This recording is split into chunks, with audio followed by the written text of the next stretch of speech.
राधे राधे आप सभी का मेरे इस चैनल पे। अगर आप मेरे इस चैनल पे नए हैं तो प्लीज़ सब्सक्राइब करना मत भूलिएगा। धन्यवाद। तो चलिए शुरू करते हैं अध्याय 1 की श्लोका 31 से। श्रेयो नुपश्यामि हत्वा स्वजनं हानि न काचे विजयं कृष्ण न च राज्य सुखानि च। यहाँ मैं दिए गए संस्कृत शब्दों का अर्थ बता रही हूँ। ना तो च भी श्रेय कल्याण अनुपश्यामि पहले से देख रहा हूँ, हत्वा मारकर, स्वजन अपने संबंधियों को, आहवे युद्ध में, न तो कांडेश आकांक्षा करता हूँ, विजयम विजय कृष्णा हे कृष्णा न तो च भी राज्यम राज्य सुखानी उसका सुख च भी हे कृष्ण। इस युद्ध में अपने ही स्वजनों का वध करने से ना तो मुझे कोई अच्छाई दिखती है और ना मैं उससे किसी प्रकार की विजय राज्य या सुख की इच्छा रखता हूँ। तात्पर्य यह है कि यह जाने बिना कि मनुष्य का स्वार्थ विष्णु या कृष्णा में है, सारे जीव शारीरिक संबंधों के प्रति यह सोच कर आकर्षित होते हैं कि वे ऐसी परिस्थितियों में प्रसन्न रहेंगे। ऐसी देहात्म बुद्धि के कारण वे भौतिक सुख के कारणों भूल जाते हैं। अर्जुन तो क्षत्रिय का नैतिक धर्म भी भूल गया था। कहा जाता है कि दो प्रकार के मनुष्य परम शक्तिशाली तथा जाज्वल यमान सूर्यमंडल में प्रवेश करने के योग्य होते हैं। ये हैं, एक तो क्षत्रिय जो कृष्ण की आज्ञा से युद्ध में मरता है तथा दूसरा सन्यासी जो अत्याधुनिक अनुशीलन में लगा रहता है। अर्जुन अपने शत्रुओं को भी मारने से विमुख हो रहा है। अपने संबंधियों की बात तो छोड़ दे, वह सोचता है कि स्वजनों को मारने से उसे जीवन में सुख नहीं मिल सकेगा, अतः वह लड़ने के लिए इच्छुक नहीं है। जिस प्रकार की भूख न लगने पर कोई भोजन बनाने को तैयार नहीं होता, उसने तो वन जाने का निश्चय कर लिया है, जहाँ वह एकांत में निराशापूर्ण जीवन काट सके। किंतु क्षत्रिय होने के नाते उसे अपने जीवन निर्वाह के लिए राज्य चाहिए, क्योंकि क्षत्रिय कोई अन्य कार्य नहीं कर सकता। किंतु अर्जुन के पास राज्य कहाँ है? उसके लिए तो राज्य प्राप्त करने का एकमात्र अवसर है कि अपने बंधु बांधवों से लड़कर अपने पिता के राज्य का उत्तराधिकार प्राप्त करे, जिसे वह करना नहीं चाह रहा है। इसलिए वह अपने को जंगल में एकांतवास करके निराशा का एकांत जीवन बिताने के योग्य समझता है। श्लोका 32। किं नन् राजन्ये गोविन्द किं भोगे जीवेत न वा येषाम् अर्थे किंचित मनन रजम भोगा सुखानि च। यहाँ मैं दिए गए संस्कृत शब्दों का अर्थ बता रही हूँ। किम क्या लाभ ना हमको राजन्य राज्य से, गोविंद हे कृष्ण, किम क्या भोगे भोग से, जीवितेन जीवित रहने से, वह अथवा ये शाम जिनके अर्थे लिए कांक्षितम इच्छित है, न हमारे द्वारा राज्यम राज्य, भोगा भौतिक भोग, सुखानी समझ सुख च भी। श्लोका 23। तयेमा युद्धे प्रणंश तक्त्वा धनिं च आचार्य पितरा पुत्रम तति यवच पितामह। यहाँ मैं दिए गए संस्कृत शब्दों का अर्थ बता रही हूँ। ते वे इमे ये स्थित युद्धे युद्ध भूमि में प्राण जीवन को त्याग कर एवं निश्चय ही च भी पितामह। श्लोका 34। मतुला ससूरा पौराः सहला संबंधिनस्तथा अतान हन्तु मिचामि नतो पिमादु शुदना। यहाँ मैं दिए गए संस्कृत शब्दों का अर्थ बता रही हूँ।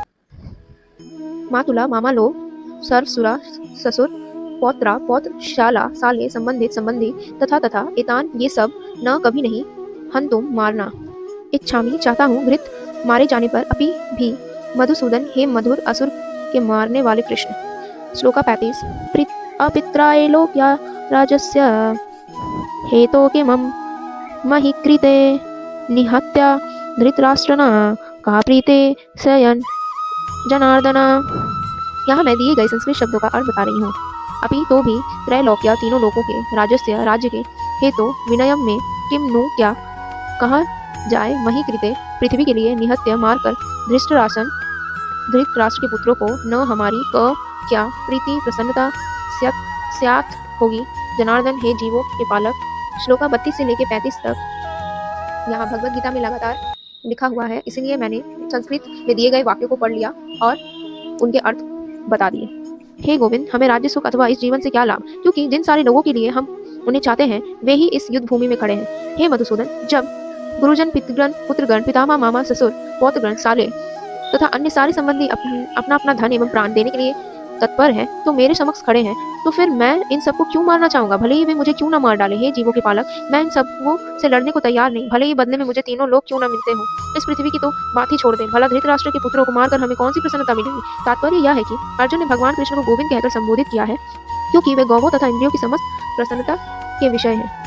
इस विशिष्ट शब्द का प्रयोग करके अर्जुन संकेत करता है कि कृष्ण यह समझे कि अर्जुन की इंद्रियां कैसे तृप्त होंगी, किंतु गोविंद हमारी इंद्रियों को तुष्ट करने के लिए नहीं है। हाँ, यदि हम गोविंद की इंद्रियों को तुष्ट करने का प्रयास करते हैं तो हमारी इंद्रियां स्वस्थ तुष्ट होती हैं। भौतिक दृष्टि से प्रत्येक व्यक्ति अपनी इंद्रियों को तुष्ट करना चाहता है और चाहता है कि ईश्वर उसके आज्ञा पालक की तरह काम करे, किंतु ईश्वर उनकी तृप्ति वहीं तक करते हैं जितनी कि वे पात्र होते हैं, उस हद तक नहीं जितना वे चाहते हैं। किंतु जब कोई इसके विपरीत मार्ग ग्रहण करता है, अर्थात जब वह अपनी इंद्रियों की प्राप्ति की चिंता न करके गोविंद की इंद्रियों की तुष्टि करने का प्रयास करता है, तो गोविंद की कृपा से जीव की सारी इच्छाएं पूर्ण हो जाती हैं। यहाँ पर जाति तथा कुटुंबियों के प्रति अर्जुन का प्रगाढ़ स्नेह आंशिक रूप से इन सब के प्रति उसकी स्वाभाविक करुणा के कारण है। अतः यह युद्ध करने के लिए तैयार नहीं है। हर व्यक्ति अपने वैभव का प्रदर्शन अपने मित्रों तथा परिजनों के समक्ष करना चाहता है, किंतु अर्जुन को भय है कि उसके सारे मित्र तथा परिजन युद्ध भूमि में मारे जाएंगे और वह विजय के पश्चात उनके साथ अपने वैभव का उपयोग नहीं कर सकेगा। भौतिक जीवन का यह सामान्य लेखा जोखा है, किंतु आध्यात्मिक जीवन इससे स्वार्थ भिन्न होता है। क्योंकि भक्त भगवान की इच्छाओं की पूर्ति करना चाहता है, अतः भगवत इच्छा होने पर वह भगवान की सेवा के लिए सारे ऐश्वर्य स्वीकार कर सकता है। किंतु यदि भगवत इच्छा ना हो तो वह एक पैसा भी ग्रहण नहीं करता। अर्जुन अपने संबंधियों को मारना नहीं चाह रहा था, और यदि उनको मारने की आवश्यकता हो तो अर्जुन की इच्छा थी कि कृष्ण स्वयं उनका वध करे। इस समय उसे यह पता नहीं था कि कृष्ण उन्हें सबों को युद्ध भूमि में आने के पूर्व ही मार चुके हैं और अब उसे निमित्त मात्र बनना है। इसका उद्घाटन अगले अध्याय। भगवान का असली भक्त होने के कारण अर्जुन अपने अत्याचारी बंधु बांधवों से प्रतिशोध नहीं लेना चाहता था, किंतु यह तो भगवान की योजना थी कि सबका वध हो। भगवत भक्त दुष्टों से प्रतिशोध नहीं लेना चाहते, किंतु भगवान दुष्टों द्वारा भक्त के उत्पीड़न को सहन नहीं कर पाते।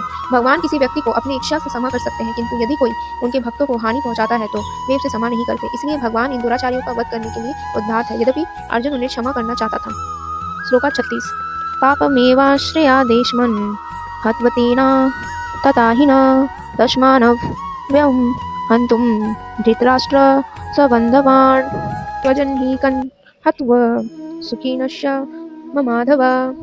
यहाँ मैं दिए गए संस्कृत शब्दों का अर्थ बता रही हूँ। पापम पाप एवं निश्चय ही आश्रयत लगेगा, आस्मरण हमको, हत्वा मारकर, एतान इन सब, अतातियन अतातियों को, तस्मात अतः, न कभी, नहीं, आहार्य योग्य, वयम हम, हंतुम मारने के लिए, धृतराष्ट्रान धृतराष्ट्र के पुत्रों को, सबंधवान उनके मित्रों सहित, स्वजनम कुटुंबियों को, ही निश्चय ही, कथम केशो, हत्वा मारकर, सुखीन सुखी, स्यम हम होंगे, माधव हे लक्ष्मीपति कृष्ण। यदि हम ऐसा अतिथियों का वध करते हैं जो हम पर पाप चढ़ेगा, अतः यह उचित नहीं होगा कि हम धृतराष्ट्र के पुत्रों तथा उनके मित्रों का वध करें। हे लक्ष्मीपति कृष्ण, इससे हमें क्या लाभ होगा और अपने ही कुटुंबियों को मारकर हम किस प्रकार सुखी हो सकते हैं। तात्पर्य यह है कि वैदिक आदेश अनुसार अत्याय 6 प्रकार के होते हैं। एक, विष देने वाला, दूसरा, घर में अग्नि लगाने वाला, तीसरा, घातक हथियार से आक्रमण करने वाला, चौथा, धन लूटने वाला, पांचवा, दूसरे की भूमि हड़पने वाला, तथा छठा, पराई स्त्री का अपहरण करने वाला। ऐसे अतिथियों का तुरंत वध कर देना चाहिए, क्योंकि इनके वध से कोई पाप नहीं लगता। अतिथियों का इस तरह वध करना किसी सामान्य व्यक्ति को शोभा दे सकता है, किंतु अर्जुन कोई सामान्य व्यक्ति नहीं है। वह स्वभाव से साधु है, अतः वह उनके साथ साधुत्व व्यवहार करना चाहता था, किंतु इस प्रकार का व्यवहार क्षत्रिय के लिए उपयुक्त नहीं है। यद्यपि राज्य के प्रशासन के लिए उत्तरदायी व्यक्ति को साधु कीर्ति का होना चाहिए, किंतु उसे कायर नहीं होना चाहिए। उदाहरणार्थ, भगवान राम इतने साधु थे कि आज भी लोग राम राज्य में रहना चाहते हैं, किंतु उन्होंने कभी कायरता प्रदर्शित नहीं की। रावण अत्यायी था क्योंकि वह राम की पत्नी सीता का अपहरण करके गया था, किंतु राम ने उसे ऐसा पाठ पढ़ाया जो विश्व इतिहास में बेजोड़ है। अर्जुन के प्रसंग में विशिष्ट प्रकार के अत्यायों से भेंट होती है। ये है उसके निजी पितामह, आचार्य, मित्र, पुत्र, पौत्र इत्यादि।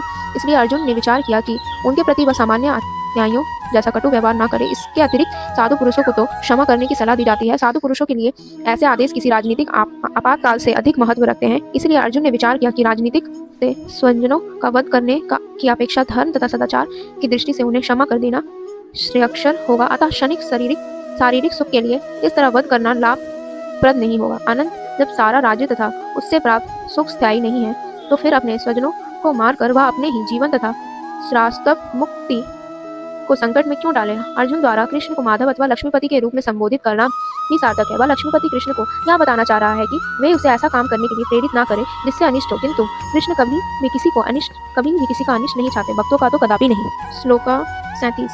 यदा ये तेना पश्यन्ति लोभो पहाचितशः कुलाकस्य कृतं मम देशमं मित्राद्रोहे क्षपत्कतम। यहाँ मैं दिए गए संस्कृत शब्दों का अर्थ बता रही हूँ।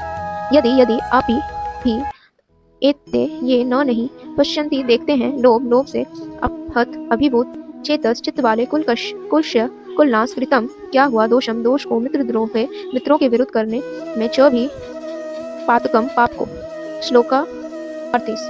कंठमं ननय्यम अस्मभि पापदेशमन निवर्तितुं कुलकस्य कृतमं दोषमं प्रापाश्यद ब्रिजंदना। यहाँ मैं दिए गए संस्कृत शब्दों का अर्थ बता रही हूँ।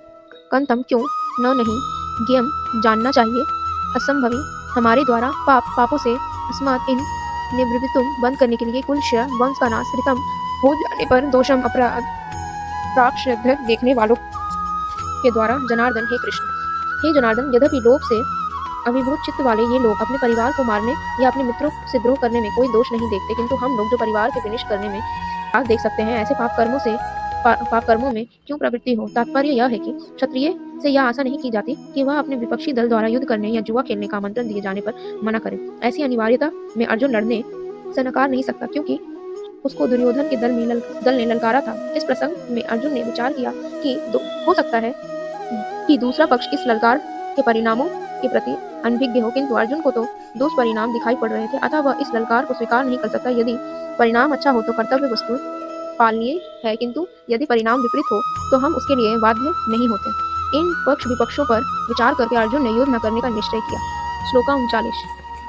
कुलक्षयाये प्रणश्यन्ति कुलधर्माः सनातनः धर्मे नष्टे कुलं कृत्स्नम् अधर्मो विभत्युत।